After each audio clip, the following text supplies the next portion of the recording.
I am Stephen Finley Archer, and this is the Freedom and Democracy Road. If these stories matter, I'll show you how to begin them at the end.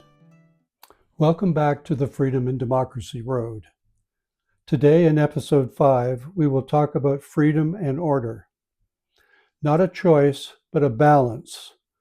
In times of uncertainty, people often feel like they must choose between freedom and order. That society can have one, but not both. History suggests something different. Disorder feels immediate. It unsettles daily life. Work, safety, the sense that tomorrow will resemble today. Oppression, by contrast, often builds up more gradually, less visible, less urgent. And so people respond to what they feel most immediate, not always to what matters most over time. People rarely abandon freedom because they reject it. They abandon it because they fear the loss of order. In both America in the 18th century and Ireland in the 20th, many people were not thinking in terms of political ideals. They were thinking about their families, their work, their daily lives, about whether order itself would survive change. In Dublin in 1916, when the Easter Rising began, most people did not see it as the beginning of freedom. They saw disruption, streets damaged, lives threatened, daily life unsettled. For many, the concern was not independence, but whether the existing order itself would survive. And yet, over time, that same moment came to be understood differently. Not because the uncertainty had not been real, but because people came to believe the stability could endure through change, and that life could settle again, while still holding on to the freedom they had hoped for. And this points to something we often misunderstand. Stable freedom does not come from eliminating disagreement and accepting conformity. It comes from learning how to live with it, from accepting that tension is part of the road, not the end of it. The road may narrow, but it continues.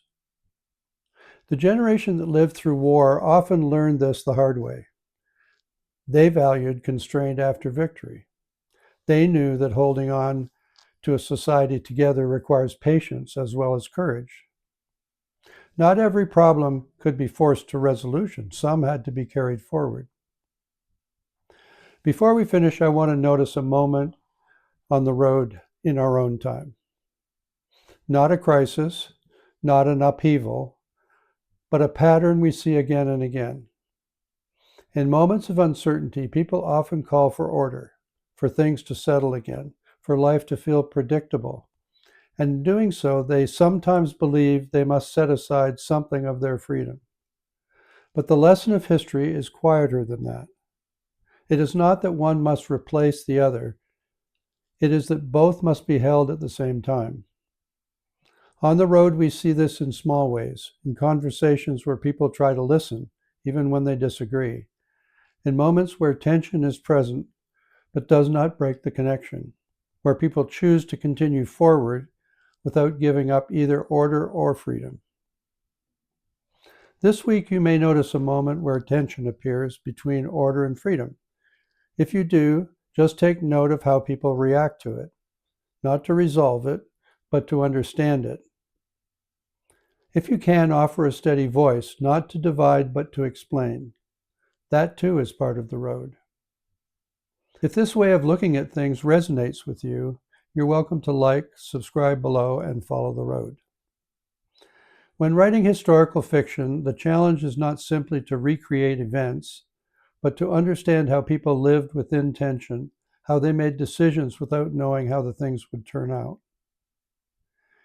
If you'd like to begin my story, you'll find a complimentary personally signed copy of Searchers in the description below. A free society is not one without tension. It is one where tension does not end the journey. Thank you for walking a little of the road with me today. In our next episode, we will look at the echoes of progress. Technology can solve practical problems, but it can also introduce social strains, that were not present before.